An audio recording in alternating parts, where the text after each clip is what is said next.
By the close of the 8th century, the Anglo-Saxon kingdoms had grown accustomed to a certain rhythm of life, ruled by kings, guided by bishops, and rooted in the church.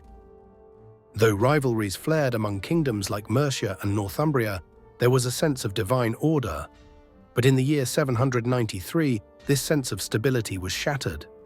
The winds changed direction, and with them came the first storm of a new era. That summer, a fleet of unfamiliar ships appeared on the northeastern horizon. Their long, narrow hulls cut through the waters off the Northumbrian coast.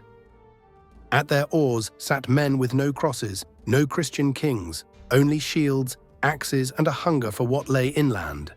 These were Norsemen, and they had come not to trade, but to strike. Their target, the monastery of Lindisfarne.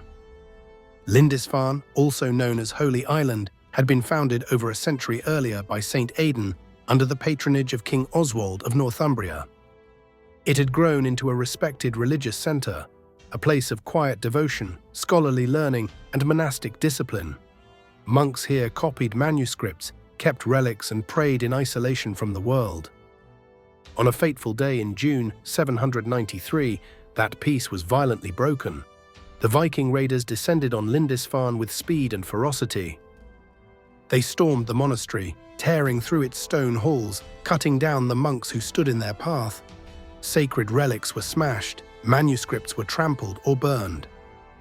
Gold and silver were looted from altars. Those who survived were taken as slaves.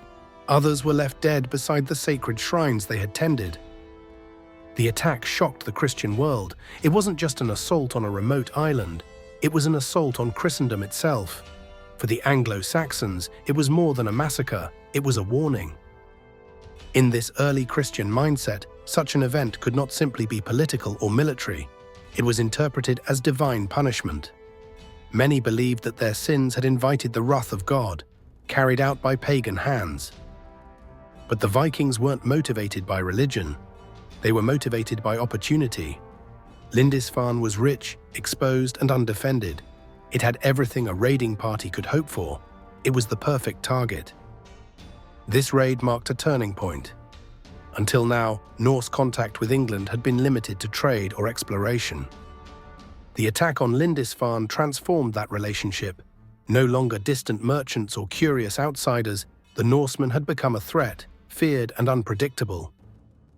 In the years that followed Lindisfarne, Viking raids would become more frequent, more brutal, and more organized. Monasteries, towns, and ports across England would be targeted in rapid succession. The raid on Lindisfarne in 793 was more than an attack.